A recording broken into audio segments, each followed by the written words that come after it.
What is going on, y'all? This is the Caveman. I'm here with Football with Oz Austin for episode 57 of Against the Blitz. And today we are doing our own version of power rankings for the 2025 NFL season. And we're not just going to do a strict 1 through 32 because A, that's boring, and B, that's kind of difficult to do podcast form. So we have our own tier list. We have a bunch of categories that we threw a bunch of teams into, and we're going to break it down that way. And then at the end of it, we're going to go through and give our official 7 teams for the AFC, 7 teams for the NFC, and then our number 1 seed predictions, and ultimately our Super Bowl matchup prediction as well. So before we get into it, of course, if you want to get in the football conversation and play fantasy with us, the Discord that we host is down in the description. A lot going on right now, so highly encourage you check that out. It is very fun, very active community. So it's going to be a blast throughout the entire course of the season. So that's where you want to be, especially if you want to get in touch with us. But Austin, why don't you run us through the categories that we have on our tier list here? Yeah, so to start, we have the Super Bowl favorites, the Super Bowl contenders, the guys that we think have a good shot of making the big game. We have conference championship potential people. These are people that we're confident will make the playoffs, but also confident have a really good shot of winning a couple games in the playoffs and getting pretty close to the big game. We also have just the wild card teams that we think can reach the playoffs, but might not have enough power to win a couple games in it. Then we have a category for barely missing the playoffs, teams that might have successful seasons, just not enough to reach the playoffs. We have teams that are mid at best, where these aren't the worst teams in the league, but they likely don't even have a shot to be flirting with playoff contention. And then young but intriguing, these are teams that might not be very good, but they might have solid futures if they keep building the right way. And then we have first overall pick contention. These teams might be the worst in the league this year. Yep, pretty much hit the nail on the head with everything. I mean, if you read these categories, and I think they pretty much tell you the story with all of them. So yeah, let's start with the bottom of the barrel. We'll start with the number 1 pick category. And like I said, this is pretty self-explanatory. I had 4 teams in here, actually. How many did you end up with? I got 3.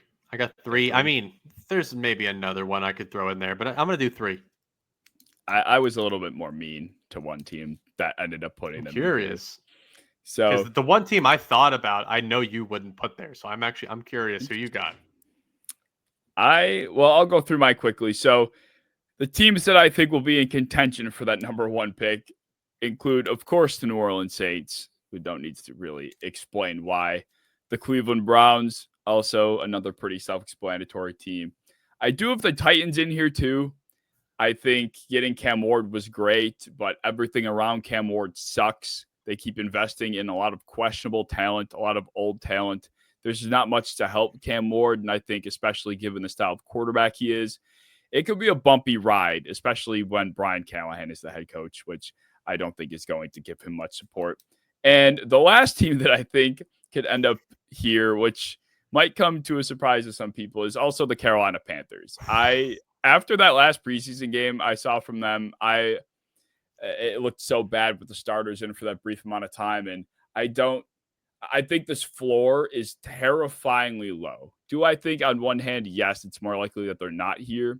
But on the other, there is a possibility just simply based on the fact that we've seen what Bryce Young could be. And it's not good. It's not good. So I also threw the Panthers in here because I think it's stronger than people realize.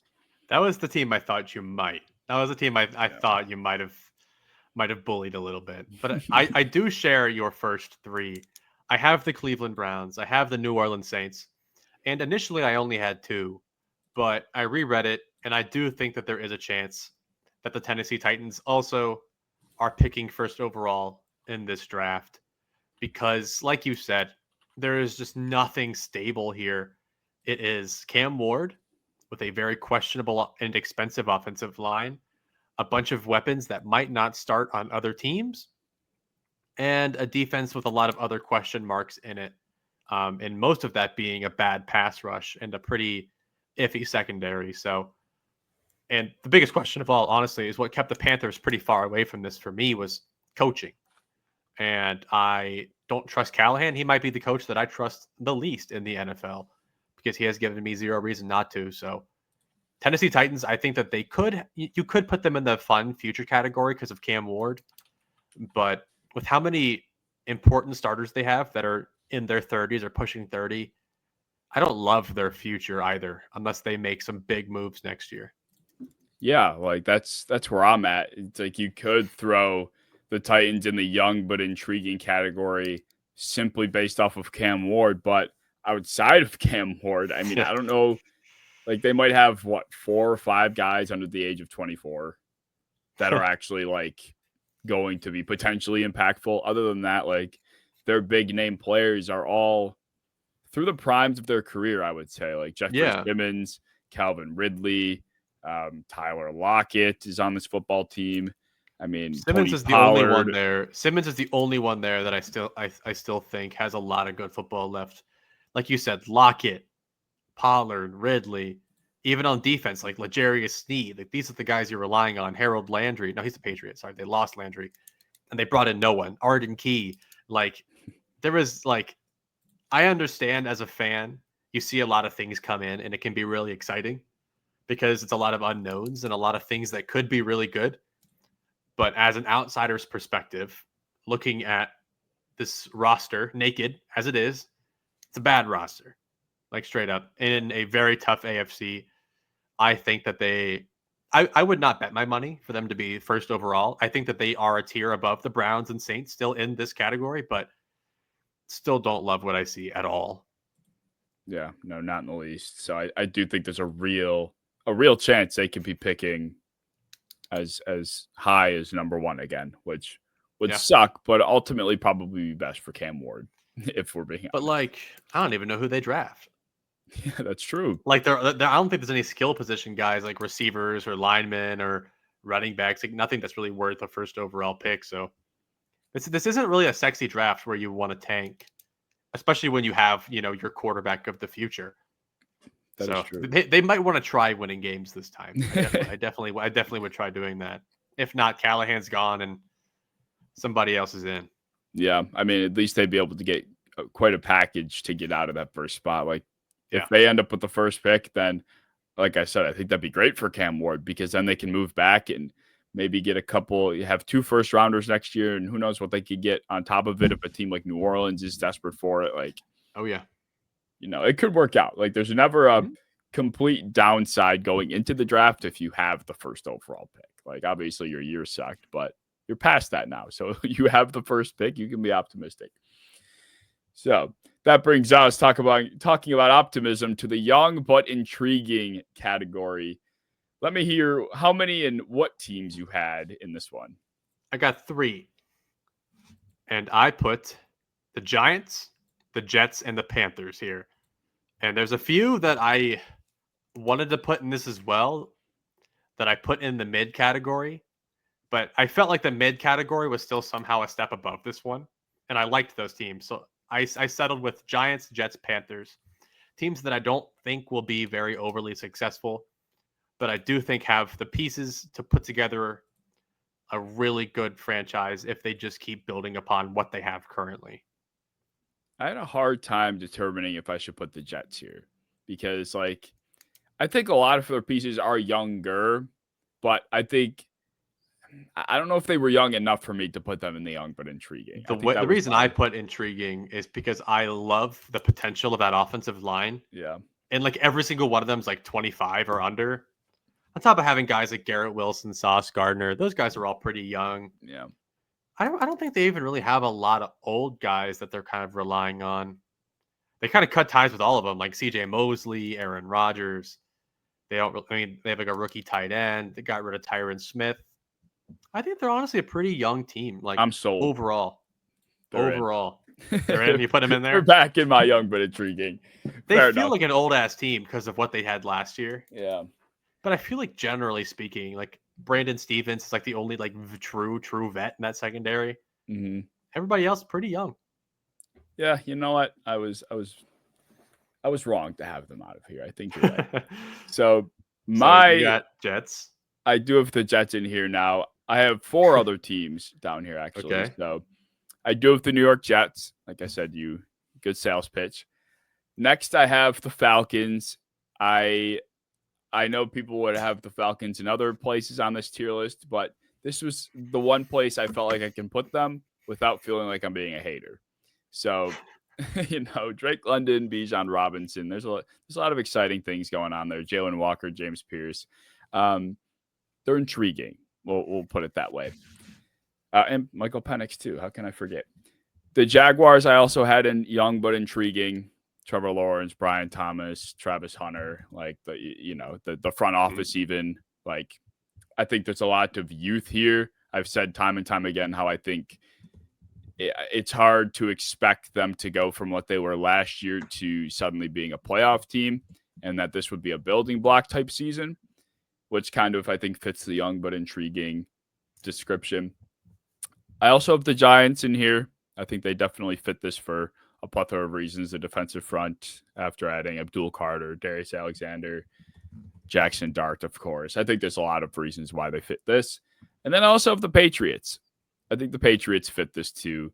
I think young could also be, I think the cross section between young and new could kind of be making it difficult for me to differentiate the two because Mike Vrabel's not young necessarily, but he's new and there's intrigue to it. And Drake May's young as well. Kyle Williams. I don't think Pop Douglas is too old. They have Milton Williams is pretty young. Like they have a couple younger guys on defense too. They're young. They're a young team, very much so. Yeah. So I think there's optimism, building block type seasons coming for teams like this, but I don't think there's much of a ceiling, and this year will be for them. It's fair.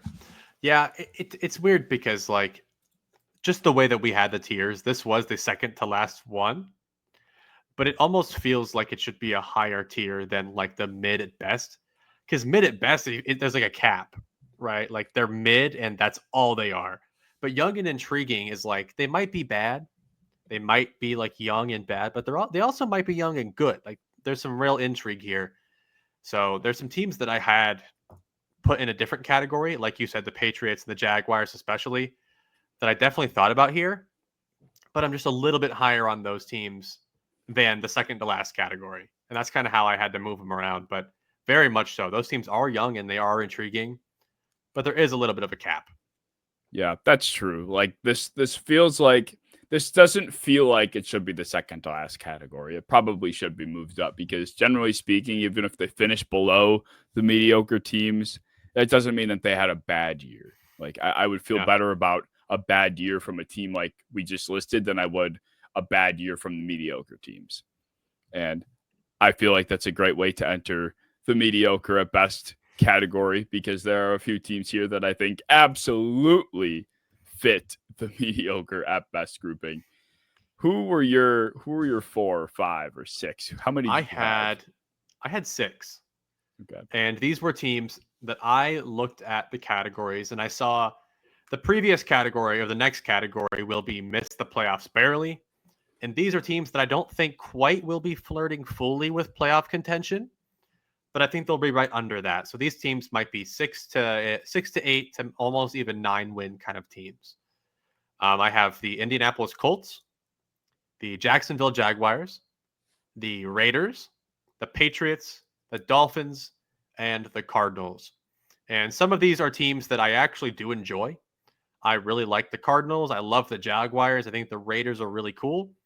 But part of them to me was also the division that they're in, being the Raiders and the Cardinals. I think that they're in very tough divisions, and I just don't think that they'll be able to be close to the playoffs due to the teams above them. So I think by rule, they'll just have to be kind of mid, finishing 4th in your division. Not a lot of upside there, but not necessarily an insult. The only team that this kind of felt insulting to me was the Colts, because they really are, to me, just mid at best. Decent defense, okay weapons, terrible quarterback. That's mid.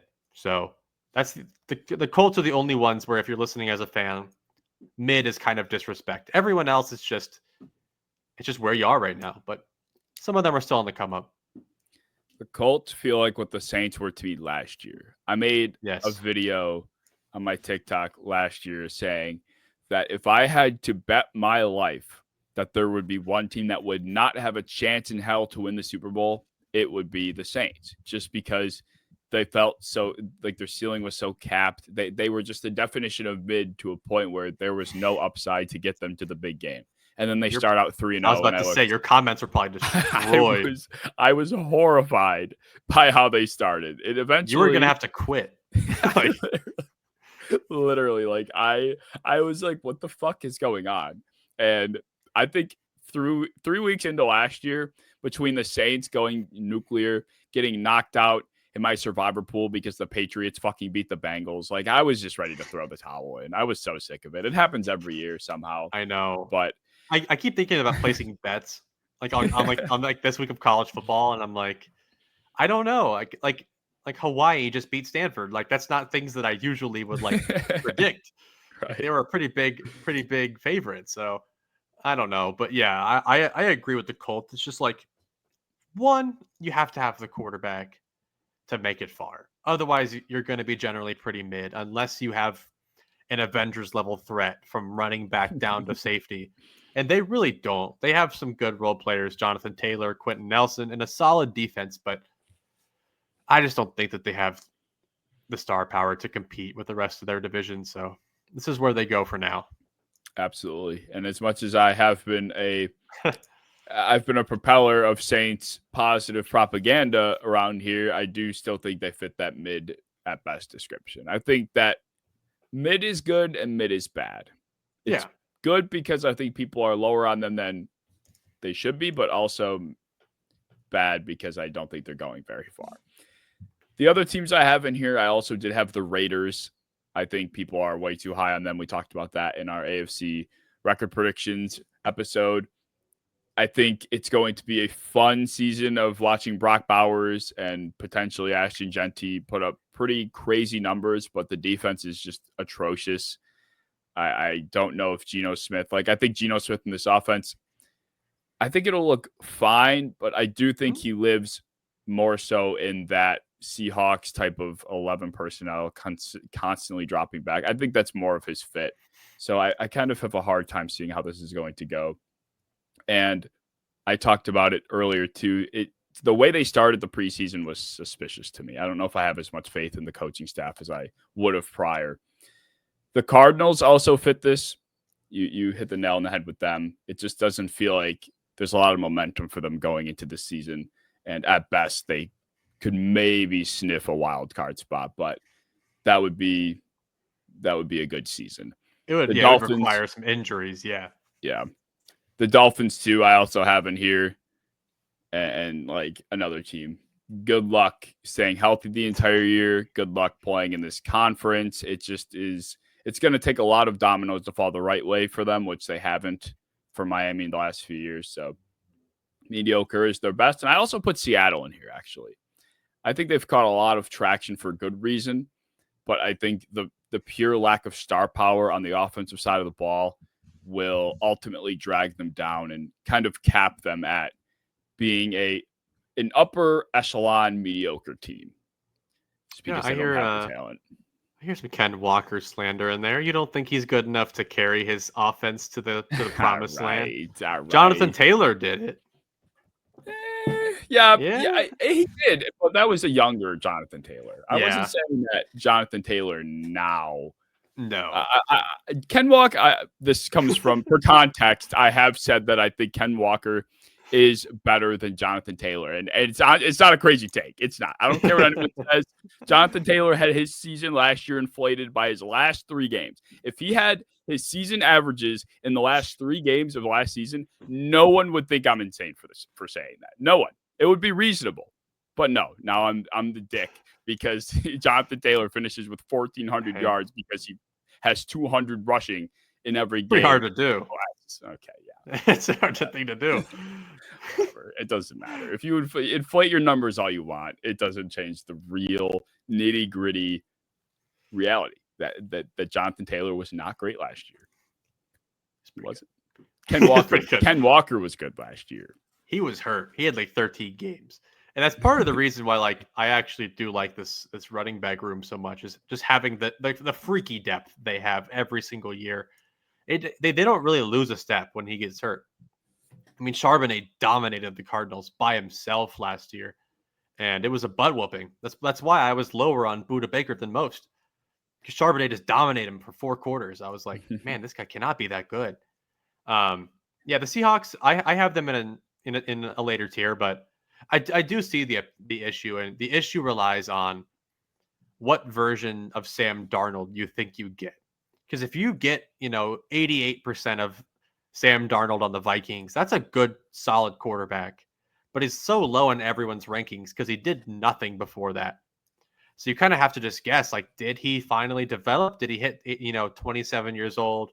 It all started making sense, gotten a friendly scheme, or was he just in such a friendly scheme that he finally was carried that far? I like to think that he's a little bit better than people are giving him credit for.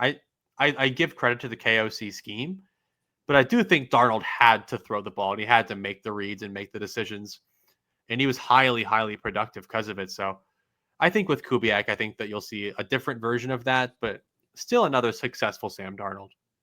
Yeah, I agree. I think it will be better than the anti-Sam Darnold people are expecting, but the bottom line is he's throwing to who? JSN and Elijah Arroyo and Cooper Kupp and Torrey Horton. I won't forget him this time around. Yes. I won't forget him this time, but it's just not going to be enough to throw the haymakers they might have to against some of the better teams. My reservations for them really was just their division. I think they're an awesome squad. I mean, I think the absolute world of their defense. And I think that there will be games where JSN and Ken Walker and Charbonnet and even Cooper Kupp, like if we get any decent version of Cooper Kupp, I think that's a good squad, a really good squad. But their division is just tough. It's really, really tough to win. So I definitely understand being a little lower on them than most, but I'm not quite that low on them. Yeah. We'll see. They're one of the intriguing teams. If we go back to that, very, very intriguing this year. The teams that are just missing the playoffs, I get the sense that they might fall here for you. Seattle does. If you want to run through your grouping. Yeah, my list of teams that just missed the playoffs, I have the Seattle Seahawks, I have the Atlanta Falcons, the Pittsburgh Steelers, the Dallas Cowboys, and the Chicago Bears. Okay. I do have 4 of my own. I also have the Chicago Bears. I have the Chargers in here. I have the Washington Commanders in here as well. And I do have the Green Bay Packers. So some potential shockers here, but someone has to miss. I mean, there's a lot of good football teams as far as we stand right now. Like 100%. And a lot of times teams just suck because bad shit happens, like injuries. Like if Josh Jacobs gets hurt, if Jordan Love misses a couple weeks again, like that's not a playoff team anymore. So it is very reasonable, like, to assume that they can definitely miss the playoffs, especially in a ridiculously stacked division. Like you could put those 4 teams in a random generator to pick any random order, and I would believe you. Because anything can happen in this division. It is ridiculous. So I don't think it's crazy to have the Packers as a playoff misser. The only thing that, left of not being in mine is because I didn't really do mine, like, in terms of somebody has to miss. I just looked at the roster and I was like, this is a playoff roster to me. This is a team that can win, 10 games, 11 games. But I definitely thought about them a little bit lower. Yeah, the same could be said for the Commanders too, as far as my list goes. Like, of course, I'm going to sit here and tell you that they could just as easily make it as they could just as easily miss it. But I'll say it again. I think this team is closer to being a bubble team than they are that conference championship attendee. Like, there is a lot of holes. There's a lot of things they're banking on that worked for them last year that I don't think is reasonable to expect to happen again this year. And the Chargers are another team that are kind of following the same framework from 2024 that worked for them. But I think we all could say that we wish that there was a slightly different approach to this offseason, at least. Like they're kind of just running back the same, like, Greg Roman, just ground and pound as much as we can and hope Justin Herbert can make a crazy throw on third down when he has to, kind of deal. And it's great in practice, but when you have to beat the Chiefs, when you have to beat even the Broncos this year, when you have to play the AFC West, like that is a lot to ask of Justin Herbert. And that's what they've been doing for that poor guy's entire career. And that's why he's if man now. So it really is frustrating. I know people are going to leave a comment saying, oh, wow, he's already getting excuses. Yes, he is. I think it's fair to give Herbert some excuse preseason because Harbaugh is great.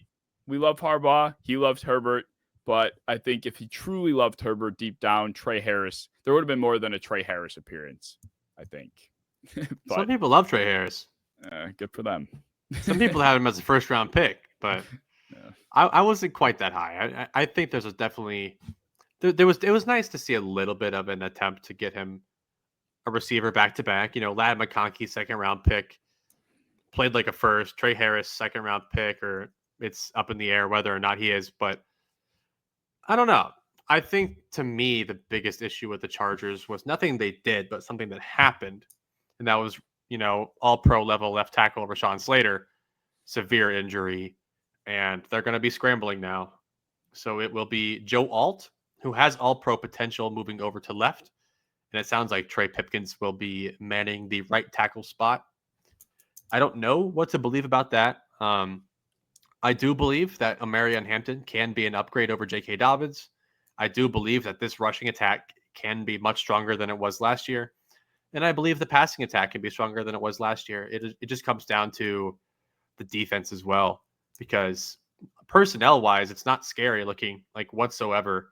But Jesse Minter was on one last year, and he had the defense humming, even though they looked bad on paper. So I don't know. They're a very intriguing team that is just so well coached with Harbaugh and with Minter that anything can happen. So I definitely get them being here, though, because on paper, this team is not stacked. No, it's not. And, it's talking about the defense, a lot of those guys like Khalil Mack, who did a lot of the heavy lifting in both run support and generating pressure. The guy's 35 now. It may be 34 still, but his production is going to slip eventually. And maybe they're lucky to squeeze one more top 10 level season out of him. But if he even slips to, being a mid-level type of player for this team, then I think they're going to have issues stopping the run. I think they're going to have issues getting after the passer. And the secondary, which I think also played above expectation, is going to really get exposed. I think we'll see a lot of guys that are shined in a positive light right now kind of start to catch a little more slack, and it won't be necessarily their fault. It'll just be because of how much Jesse Minter and the defensive front kind of propped them up last year. Not my Tarheeb still. No. Not him. He'll be locked down. He'll be even better. Yeah, it's weird because they lost Asante Samuel, possibly. I mean, he hasn't signed anywhere, but it feels like he's gone. And they didn't really do anything to come behind, but I think they believe strongly in what they saw from Cam Hart last year, who looked really, really good. And they have an awesome safety room, a linebacker room with a lot of questions, but a lot of potential, and a really weird looking D-line that I just don't know how to feel about yet. So they're definitely one of the teams that I had to think about pretty strongly and had one of the biggest range of outcomes of anybody. Yeah, definitely. Wide range of outcomes for Los Angeles. I mean, I'm not going to sit here and say that they'll be worse than this, but they are a team that feels like an injury away from one of their star players to being like a 6-win team. Like if Ladd goes down, I don't know how they're moving the ball. They're not.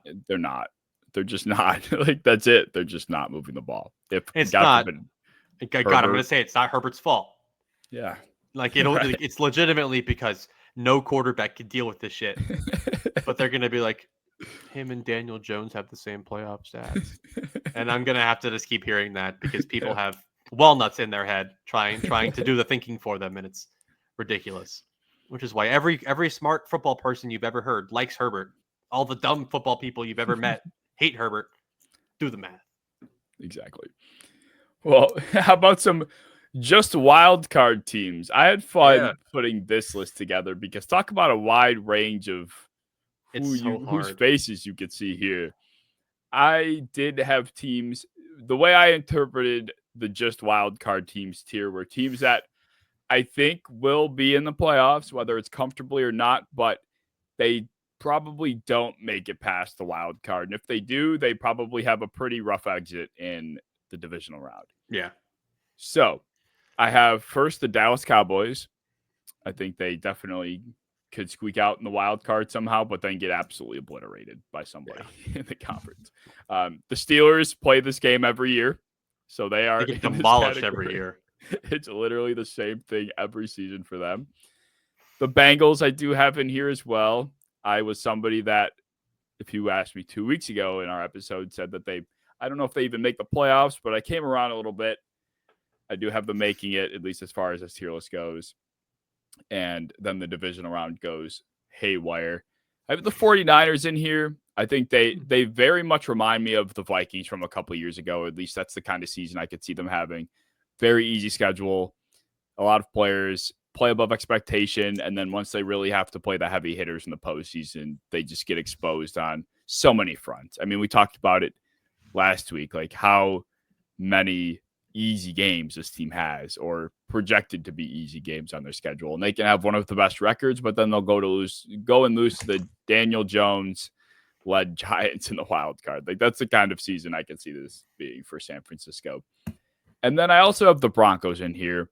And it's tough because I could see them winning a wild card game. I don't think they would get killed in the divisional, but I really don't see this team being in the conference championship either.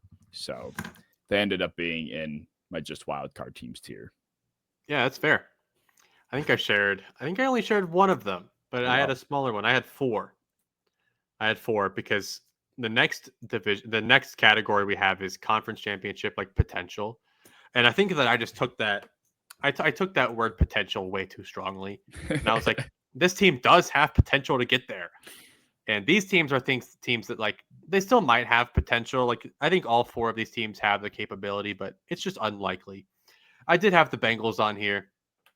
I think with that offense, sure, you can argue that they could just outduel anybody at any time. It's just so hard to do that all the time. So I think that there is a cap on this team unless the defense just comes out of nowhere. I have the Packers here. I think this is a playoff roster when I look at it, but I also look at it and I'm like, it's not a Super Bowl roster, and it can't really get close to that. I have the Houston Texans, and I have the Chargers here. The Chargers, I think that I'm just that high on Harbaugh and Herbert. I think they can make it work. And then the Texans, I love almost everything about them. I love their quarterback, love their receivers. But I think that there's just some really weird holes. Like the offensive line is far worse than conference championship level. Like it's one of the worst I've ever seen. And the interior D line to the linebacker room, like there's just a weird funnel of not very good. It's like Tim Settle and like Kurt Hinish type shit. Like I don't even know who's going to be playing in the interior. And then the linebacker, I love Aziz Al-Shair, but you're counting on like him and like Henry To'oTo'o to like be your rocks of the foundation of your defense. So I think that there is just a possible way to get them pretty exposed, especially being just such a young team with such a young quarterback and a young coach still, and injury-ridden players all over the place. So I think there is a cap on them, but they're the best team in this just wild card teams category for me. If only they held on to Blake Cashman. I know it would have been difficult at the time, but Blake Cashman in the middle of this defense would oh my god, make them a number one grouping. Dude, easily. Imagine if they had like a good solid, like just a genuinely good pass pro left tackle. Mm-hmm. Yeah, right. Wait, they had one. They traded his ass. Or they could have drafted one. Oh yeah, imagine if Josh Simmons, the best left tackle in this draft, was sitting right there. You know, or even Josh Connerly, or either of them, really.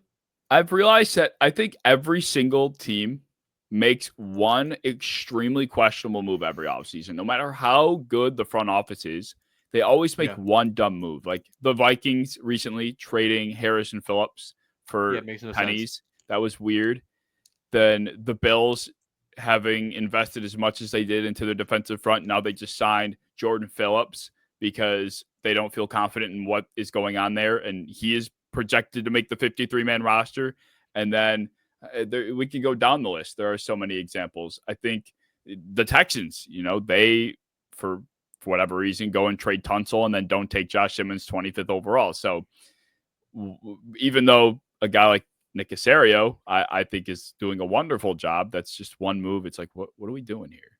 It's a bad move. Yeah. Like this, that might be my least favorite thing that has happened with any team in this offseason.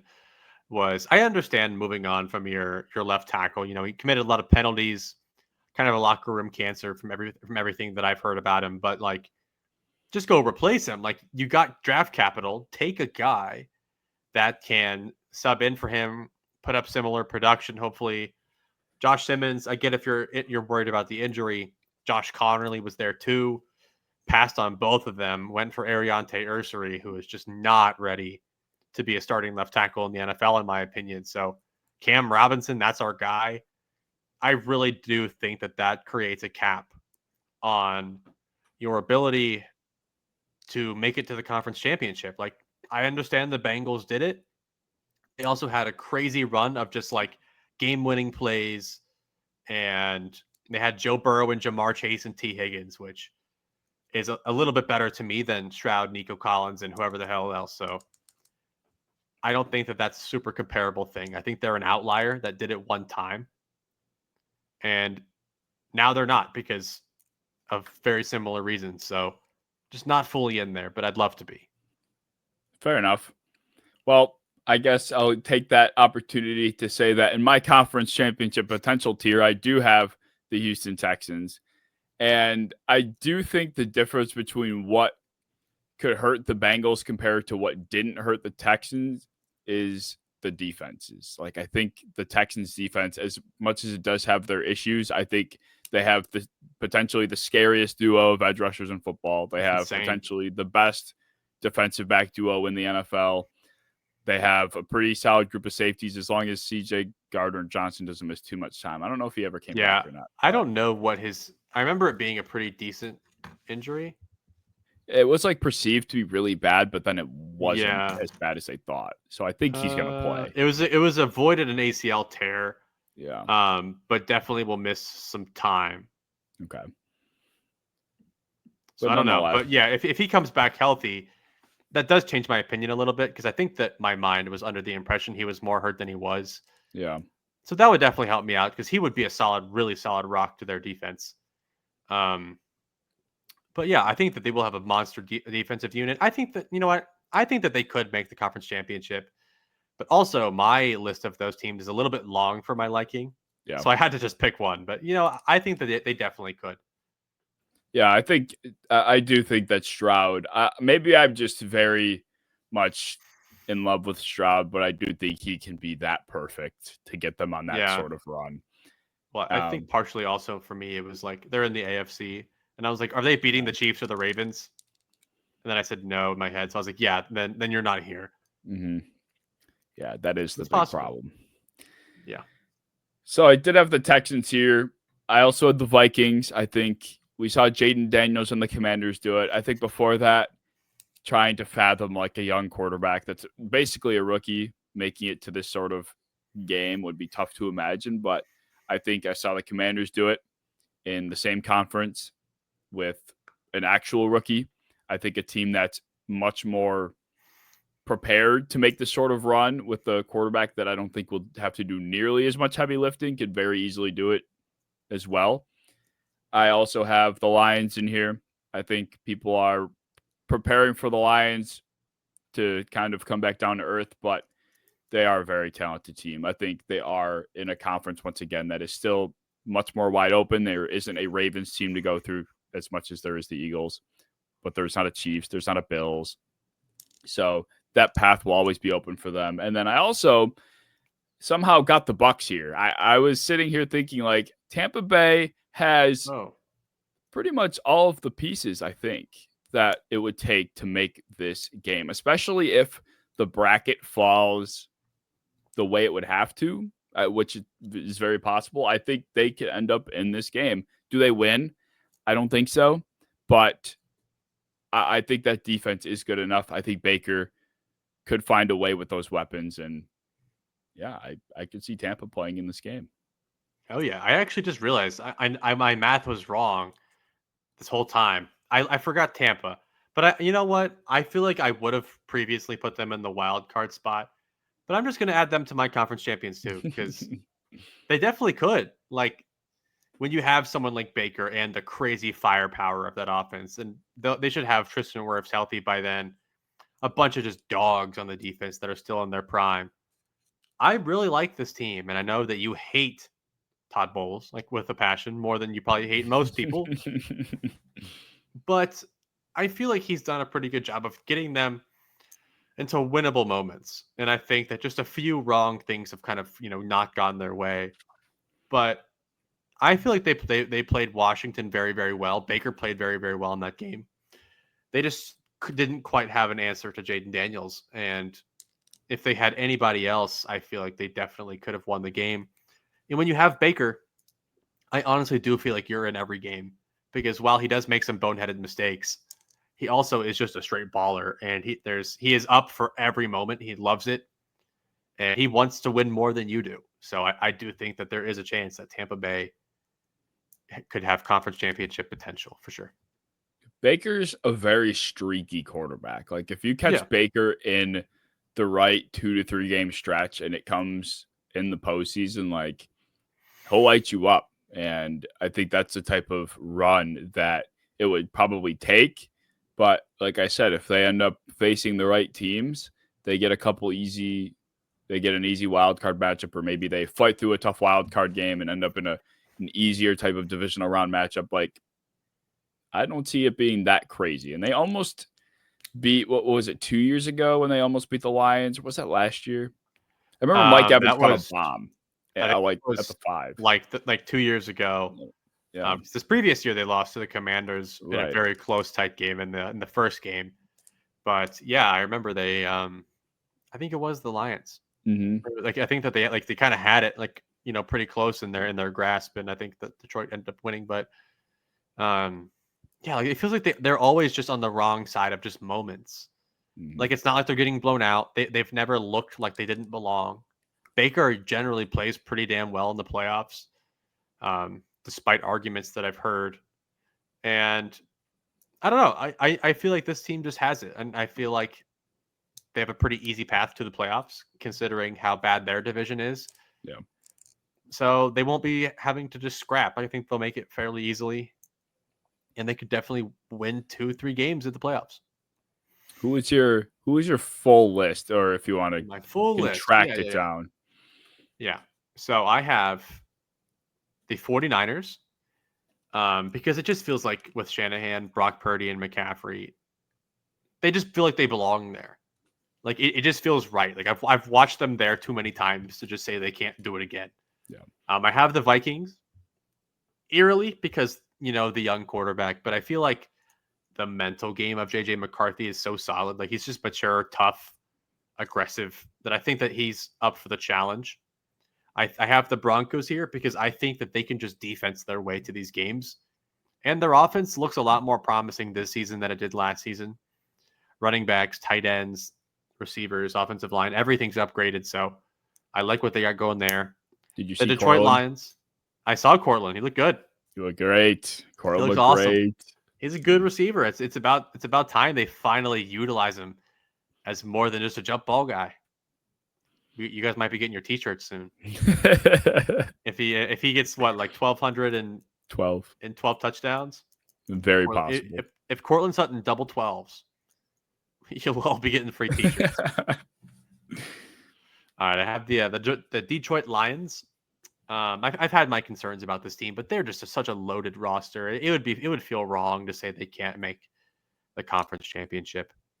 I have the Rams on here, and I think that they are again one Stafford injury away from being the worst team in the league almost, but not even though because their defense is so solid, their receivers are so solid, their running back so solid. I think that it's just such a solid team. They damn near went to the Super Bowl last year. It felt like they could have. So got them there. I have the Washington Commanders here because they've just shown they can do it. And I think they can do it again. I think Jaden Daniels will show a much better version of himself this season. I really like the offensive line upgrades. And I think that they have an iffy future because of how many old players they have, but I don't think they got any worse. I think that they just got slightly better, if not the same team. And that team made it last season. So I think they can do it again. And then I have the Bills on here because I only picked 3 teams for Super Bowl favorites. These aren't teams that can make it. That was teams that I think have a really good shot. And the Bills still have a lot of question marks compared to the other teams on the actual roster in terms of weapons and a lot of questions in the secondary, the safety room especially. Weird room on the interior that you just don't know what you're looking at. But this is by far to me the best team in this category because of one man. And with Josh Allen, you can make the Super Bowl at any point. They just haven't done it yet. So they stay in the conference for now until they've proven the team around Josh Allen got better. But it looks fair. the exact same. Yes, it does. But that is very fair. I do think, partly because I'm a Bills fan and partly because I do think foundationally speaking, this team it can't be bad as long as Josh is healthy. And bad is strong, but I say bad for like recent Buffalo standards. But I will say, compared to the last few years, as a Bills fan, this is the least optimistic I have felt about a year, just because I'm seeing teams go through transformations that were already good, and the Bills are just kind of staying put with what they have. Like the Chiefs making the changes that they had, it seems like they're getting ready to really start to air that shit out again with the receivers they added. Yes. And they got the offensive tackle that they needed. The Ravens, for example, their defense figured it out at the end of last year, but they went and got even more weapons on that side of the ball. It just feels like the teams we're competing against got better, and the Bills arguably got worse, maybe. It's not even like worse. It's just like you said, the Chiefs, like they made some additions where you're like, holy shit, this team's ready to go. Like Josh Simmons was like the missing piece they needed to their offense. The Eagles, they lost a couple guys. Here's Jahad Campbell. Like here's just a couple fucking beasts. And they made a bunch of minor moves to make the team good. And then Buffalo's like, yeah, we got it. This is the piece. Maxwell Hairston. And you're like, man, like it just didn't feel like that was a piece that moves. It doesn't move you past the Chiefs. And I hate saying the Chiefs, but that's just who it is every fucking year. It's like, this is the team we have to beat. This is the team we have to be better than. And I think that the Chiefs did some really fun things to make their roster better, to have a lot of upside. And then the Bills just said, here's a corner that may or may not be good, may or may not go to prison. Let's just draft him in the first round. That's our guy. And it just was, to me, as a guy that I'm not a Bills fan, but I root for them. I like them. I've always liked them. And I was just kind of disappointed. And that's the only thing. It's like, he might be good. He might be, a good, quick corner. Might be a top 20 corner sometime soon, but he's not a top 5 lockdown corner. He's not even Christian Benford like ever. I didn't love that. And I think that they just didn't make any moves to propel them any further than they were last year. The team that almost made it. Yep. That's pretty much how I feel. I think the other part of it too is just the fact that I didn't even hate the Hairston pick as much as I just hated the lack of wanting to swing on anything. Like I picture Brandon Beane watching Moneyball on a small television in his office every single second of every day, and that's how he approaches handling this roster, is trying to find ways to cut corners and get players that, they might be cheaper, but he sees a way on this roster that they can make a difference. And it's just, I appreciate it to an extent, but sometimes you just got to be willing to take a bigger swing or take another chance that you might not have a year ago. And I know he did with Von Miller. Did it go to plan? No. But he did it with Stephon Diggs, and, that changed the course of history for his career, for the Bills' history. So other than those two really big moves, he's 1 for 1 or 1 in 1, whatever you want to say. I think it's time, when you look at the landscape of this conference, to make another move. And there were opportunities, I thought, and I just don't think he's like, this is my offer. Oh, you're not even thinking about that? Okay, I'll talk to you next year. It's like, no, like maybe Right. try to be eager a little bit. So, Yeah, and I mean, Buffalo Bills fans have suffered from this more than any team in history because they had the span of Super Bowls that they lost consecutively. And then now they're at this thing where it's like they are just consecutively being a conference championship level team, but they are failing to improve. Like, I think that they made the right choice moving on from Stephon Diggs at the time they did. And then they just completely failed to get even 20% of him. They were just like, Dalton Kincaid, baby. This is our guy. This is our Kelsey. Keon Coleman. That's our guy. We're going to trade back, get him. Man, we love it. Like, it does feel like this is Billy Bean from Moneyball. It's not Brandon Bean. Like, this is Billy Bean from Moneyball. And he is making the cheapest possible moves. But that's not what guys like Howie Roseman do. He's like a Dr. Facilier from Princess and the Frog. You know, the villain that's just like evil, making dirty moves behind the scenes, making you sign deals with the devil you didn't want to sign, and now you have to just give him whatever he wants. And that doesn't really feel like that's what the Bills have any intention of doing. It's just they're timid, they're scared of the Chiefs, they're scared of the Ravens, they're scared of the Eagles, and they're trying to just outsmart everybody instead of just doing what they know they need to do to improve. And I just don't think it did enough to put them in that next category. No, I mean, I can understand it. It just is they're another team that falls on the wrong side of moments, as we all know. Yes, God. Which is the only reason why I can't be that pessimistic, because ultimately we gain another inch, we probably beat the Chiefs. That's why if we somehow don't allow a field goal in 13 seconds, we probably could arguably win the Super Bowl. So it's like, I have such a hard time being that pessimistic about the approach he's taking. But at some point, it's almost like 2 + 2 = 4. This has gotten us here. Maybe try trading away a little bit of your future for.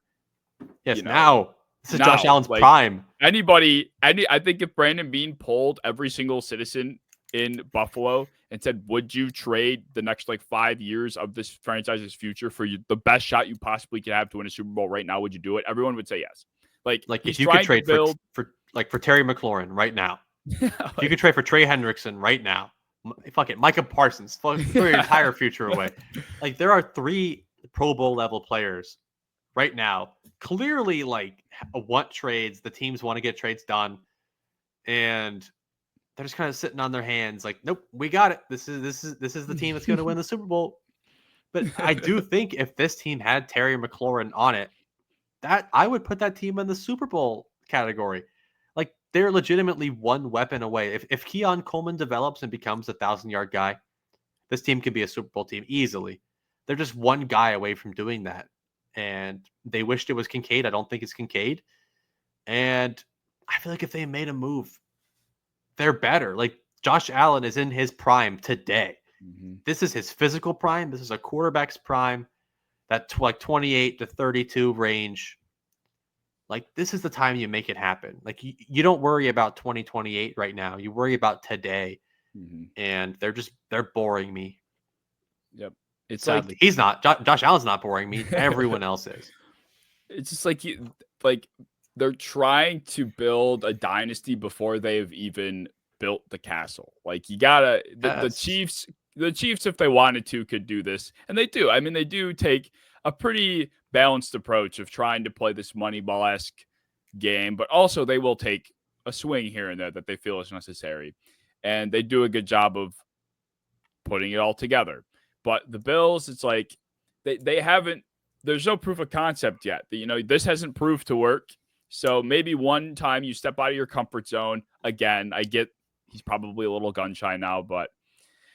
Yeah, I don't know. There's no reason to keep going on about it. Bottom line is, I know. As a Bills fan, I am feeling less optimistic about this season compared to few. And for reference, I have, over the past couple of years, placed a Bills to win the Super Bowl bet every single year for the last 3 or 4 years. I don't know if I'm going to waste my $10 this year. It just doesn't feel like it's going to happen. That might be the time you do win. So yes, exactly. That's a good one. And you'll miss out on your money, but that's okay. Because you would probably pay a lot of money if it would guarantee the Bills won the Super Bowl. So yes. Where's the miner with the miner looking for the gem? They never stop. Right oh, when you Jesus stop. Yeah. Christ. All right. Oh no. Oh my god. Fucking the cave pickaxe. A pickaxe. Holy shit. That's all good. right. Move on. Where are we even at? All Super right. Bowl. Super Just go Bowl to Super Bowl. favorites. Super Bowl favorites. I got 3. You got 4? I do have I have 5. Oh, who am I missing? Oh, I think I know. Yeah, Name you them definitely off. do.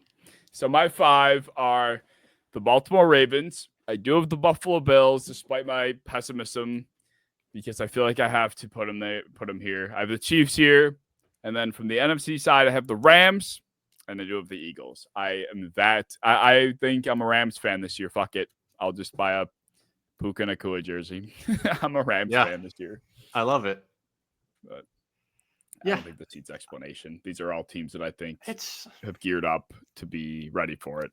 I want to put the Rams here. It's just like on paper, they're awesome. And even off paper, they're awesome. Like with Sean McVay, Stafford, the weapons they have, the defense they have. I think it's very, very possible they make it. But god damn, man, that Eagles team is so damn good still. It's just so hard to like predict anybody beats them right now. But the Rams were close. I mean, if the elements were any different, like Stafford was cooking until he wasn't, because it just turned into a straight up blizzard. But it really felt like they had the upper hand on them until that kind of happened. So I don't know. I think it's very, very possible. I had 3. I shared the Eagles, the Ravens, and the Chiefs. I don't think that any 3 of those really account for much explanation. I think some people will have issue with the Ravens because of just how bad they've been in the playoffs as of late and Lamar's playoff issue. But you have to think that they just cut the shit and start running the football. Like you have to think like 3rd year in a row, like is Harbaugh finally going to just stop airing the ball out in the playoffs? Maybe we remember we have Derrick Henry. Like maybe that happens. I mean, even then, like I know they didn't have Zay Flowers, and we talked about how it might have been an upgrade. I definitely think it would have helped them having Zay Flowers after seeing how bad Mark Andrews was, like generationally bad. So I do think that the Ravens have the potential, and I also think their defense is like significantly better, like by far from last year. So I think they have potential to shut people out in the playoffs, which is terrifying. Lamar can suck all he wants, and they will win 3-0 with Tyler Loop getting the game-winning field goal. So I don't know. I think that they might be the best team on paper, and it'll just come down to Lamar's playoff woes that I cannot predict. Yeah, no, you're right. I mean, I think they have to be here. Any reasonable person will put them here regardless of their prior results. But I will say, I think Lamar Jackson is entering if-man territory in his own right. Like, if Mark Andrews didn't drop the ball on the 2-point, if Mark Andrews didn't fumble, or if they just ran the ball against the Chiefs, like if this, if that, like we talk about all the ifs with Justin Herbert. I think like Lamar Josh gets Allen a lot shares of ifs. the same. I think Josh Allen has a lot of ifs. If 13 seconds didn't happen, if Dalton Kincaid caught the ball, like there's definitely a lot. Like it's just like a moments thing. Like I think that they've been on the wrong side of a lot of moments too. Like if Zay Flowers did not fumble on the 1-inch yard line in that game, they would have won the game. It felt like if Mark Andrews didn't not only drop that ball, but also not fumble earlier in the game.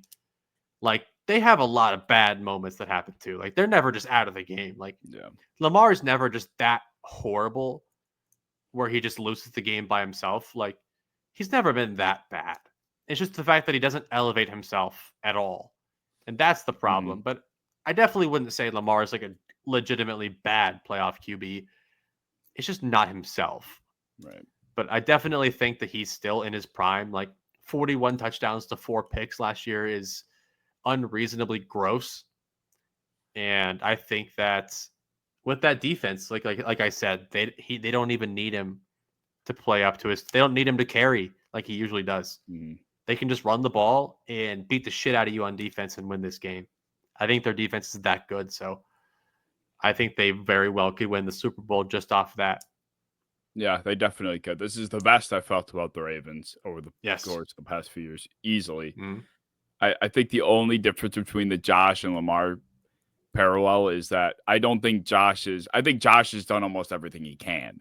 Like, whereas Yes. Lamar has been a big issue in these games in terms of, like, you can argue it's just because he's not elevating them the same way, but I think over the course of the last few games in these big moments, he has been a reason why they're struggling more than Josh ever has. Like, Josh is usually just doing everything in his God-given power to give his team a chance to win, and it still isn't enough, whereas Lamar is part of the problem, even if he's not the main issue. Yeah, I'm a Bengals fan. Like, I've been as critical of Lamar as I possibly can. And I would love to, like, just say that the Ravens have had no success in the playoffs only because of him. Yeah. And I did try to pull those strings for a while, back when I was a little bit more biased. But just looking at it, like, he had that game, like, they were going to go to overtime. He drove down that field so damn efficiently and quick. And it was a very, very clutch play. And he hit Mark Andrews directly in the hands. Like, you could argue, it was slightly behind him. I don't care, actually. That's Mark Andrews, and you have to catch that ball. Mm-hmm. And if he caught that ball, it's a different story. So, like, people can say, like, oh, it's if, man. Like, oh, if this happened. Like, oh, if he didn't fumble, they might have won also. Which is true, but also if Mark Andrews didn't fumble, they also might have won. Like, there's so many bad moments that just happened to them over and over again. The Zay Flowers fumble is the most egregious thing of all of them. So it's like they just have so many weird moments. I struggle to say that Lamar is just going to keep them from getting to this moment. Yeah. Especially if their defense is as good as I think it will be. Yeah, no, I don't think he'll ever be the reason why, which is why they're absolutely still on my Super Bowl contenders list. And at some point in time, they will be in that game. There's no guaranteeing that they'll ever win one because that's just not how it works. But they'll absolutely I think they're one of those teams where if they make it there, I think that they have it. I think they have a chance to beat the shit out of any team they play. Honestly, if I'm picking any team to dominate any game, it's them.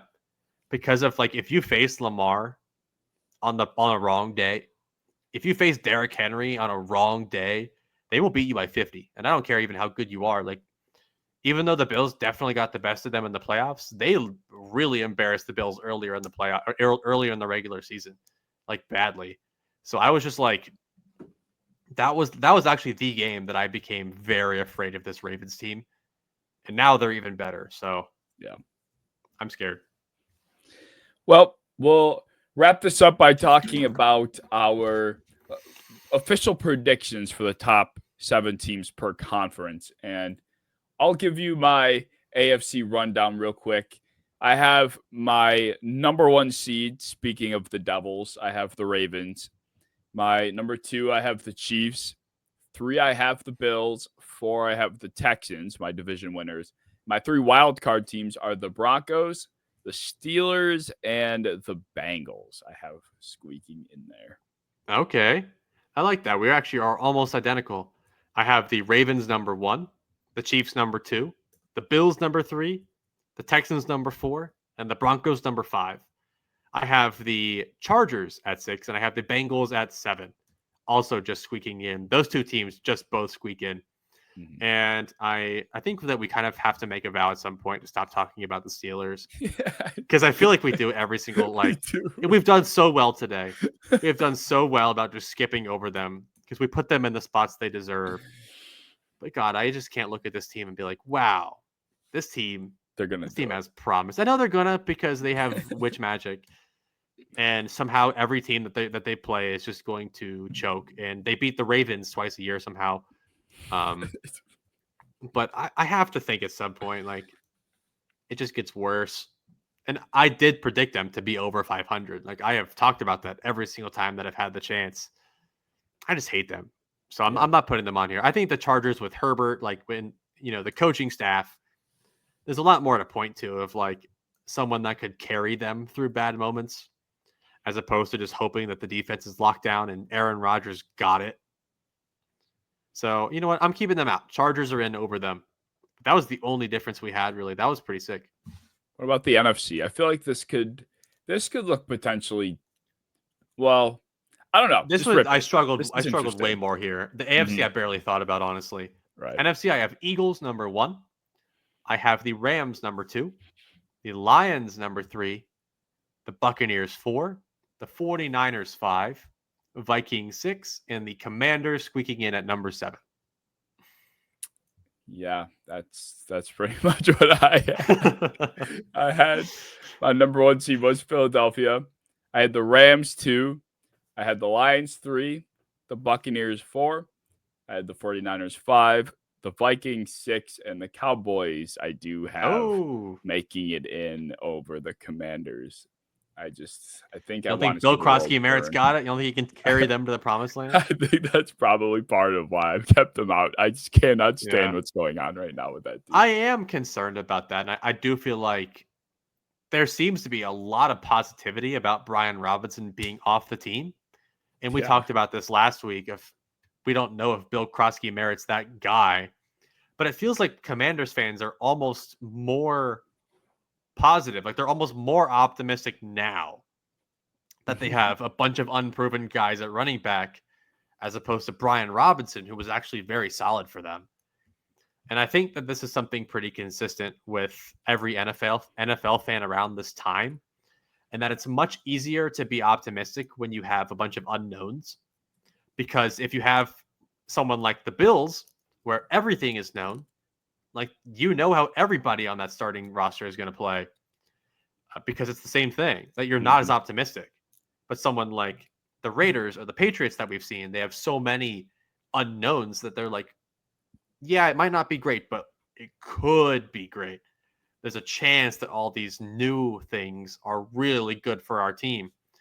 Where I think Commanders fans are feeling the same with Bill Krosky Merritt, where they're like, yeah, he might actually suck. He might not be as good as Brian Robinson, but he could be Barry Sanders. Yeah, really. That's kind of where it feels like we're at. It's like he might be great.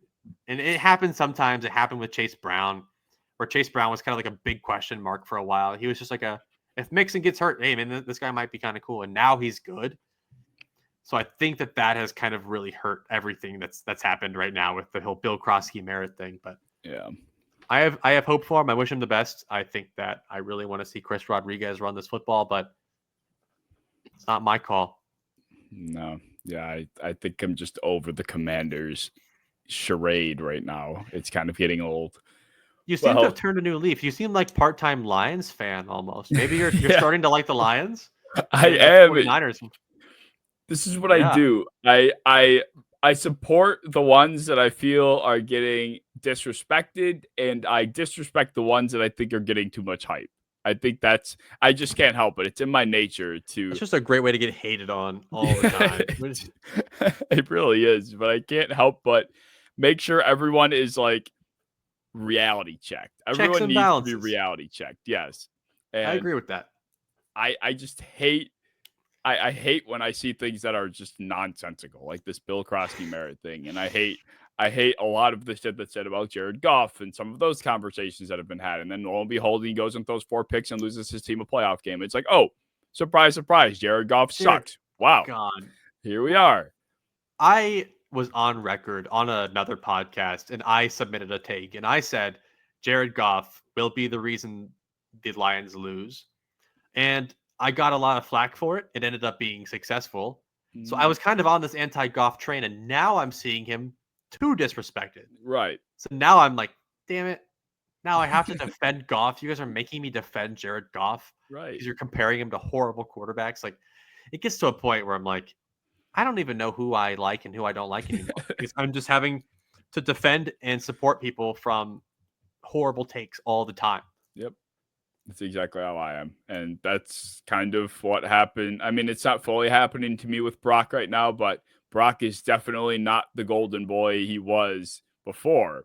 So now I'm like, okay, well, let's relax. Like Brock Purdy is not that bad. Like I've been wanting to shit on Purdy like to the moon and back, but people will go even farther. It just look how far we've come. I know. It's just all about checks and balances with me. And I think I like to keep things on a level playing field. That's how. And I will say, outside of like maybe the Panthers thing, I think everything has been extremely non-controversial. Like everything else, like especially like has been consistent between the two of us. We did Mhm. not talk about these. We did not share our opinions prior to this. No. Everything's pretty consistent, and I think that that's just a testament to how this season actually not gonna go because we're not mind readers, but it's pretty realistic. I feel like Hopefully hopefully until some fuck shit happens. the Just 'cause Panthers and Patriots are gonna make the wild card, and I know. you're I gonna know, get man. they're gonna get anthrax in an envelope at your door. I'm gonna get like some brutal prank pulled on me. I'm gonna get doxxed. You're gonna swatted. All right. So our last thing we wanted to do quick was our Super Bowl matchup / winner prediction. And I have a take that I had, and now I'm going to change on the spot. So I do, the matchup's the same. My matchup is going to be the Rams making it for the NFC and the Chiefs making it for the AFC. I was going to do Chiefs Eagles again, but then I saw that it's only the back-to-back Super Bowl matchups like that have only happened like one other time in NFL history. So someone had to lose, and I'm just high on the Chiefs to the point where I just didn't think it could be them. So it was the Eagles and the Rams. I had circled as my winner, but am now changing it to the Chiefs. So I think the Chiefs win the Super Bowl again. We're gonna cry. Yeah, but yeah, that's fair. I have the Baltimore Ravens versus the Philadelphia Eagles, and I have the Ravens coming out on top via really good defense. I think I think this will actually be a Super Bowl that people want to forget because I think it'll be very boring and low scoring. And it's like a 17-14 defensive battle. Ravens come out on top. Tyler Loop, it's the game-winning field goal. And he has an Evan McPherson 2021 style postseason where he just goes on fire and wins them multiple games. That's my official prediction. I think part of me wants that to just never come to fruition simply because the second that Lamar goes and then wins, I will be very sad. Not because I'm like upset that Lamar won anything, but because the only thing that's making me feel sane right now as a Bills fan is that it's not just happening to us, this like carousel of losing the same way. It's happening with the Ravens too, but the second they break out of that before we do, I'm going to be sad, I'm going to be pissed. But on the bright side, it will feel validating to see a team that actually made the moves they needed to get over the hump and win, to then criticize Brandon Beane and be like, you know what? Maybe the fans aren't crazy for sitting here and saying that you're kind of sitting on your thumbs doing nothing, which I think he definitely, per his WGR 550 morning show appearance, feels like he's getting wrongfully criticized. But if that were to happen, let's just say maybe there's some truth to it. Okay. Yeah, I agree. That wraps it up. After this episode, I'm gonna go bet the Chiefs to win the Super Bowl like plus 650, and for just no value at all. But I'll do it anyway. Bet on every college football game on Saturday. After what happened this weekend, I don't know if I would dare touch the college football teams. Well, if you guys enjoyed, as always, be sure to like, comment, subscribe. Leave all your thoughts down in the comment section below. Join us in the Discord to talk more football, play fantasy with us, and we will see you in episode 58.